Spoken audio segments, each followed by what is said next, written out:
સ્વાધ્યાય 12.2 દાખલા નંબર 10 એક છત્રીમાં સમાન અંતરે 8 સળિયા આવેલા છે। જુઓ છત્રીનો ગોળાકાર ભાગ છે અને 8 સળિયા એટલે 1 2 3 4 5 6 7 અને 8 સળિયા સમાન અંતરે આવેલા છે।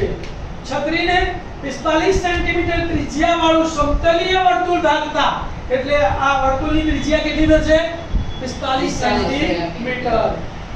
છત્રીના બે ક્રમિક સળિયા વચ્ચેના ભાગનું ક્ષેત્રફળ શોધેલા બે ક્રમિક સળિયા વચ્ચેનો ભાગ એટલે વૃત્તાંશનું મારે ક્ષેત્રફળ શોધવાનું છે। તો છત્રીને 45 સેન્ટીમીટર ત્રિજ્યાવાળું વર્તુળ ધારતા તેની ત્રિજ્યા કેટલી થશે બોલો r બરાબર 45 સેન્ટીમીટર। સમાન અંતરે 8 સળિયા આવેલા છે માટે આ વૃત્તાંશની ત્રિજ્યા આપણે આ વૃત્તાંશની ત્રિજ્યા પણ કેટલી થશે 45 અને વૃત્તાંશની થીટા કેટલો થશે તો કે 360 ભાગ્યા 8 ભાગ તો બરાબર 45 અંશ।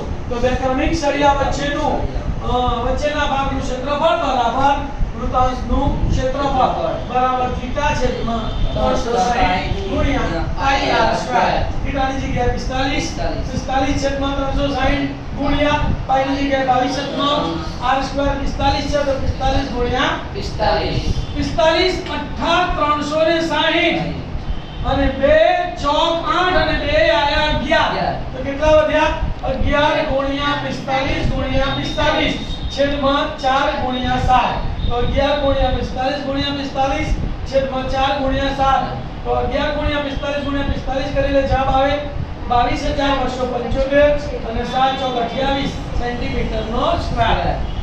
બરાબર ખ્યાલ આવ્યો તમને?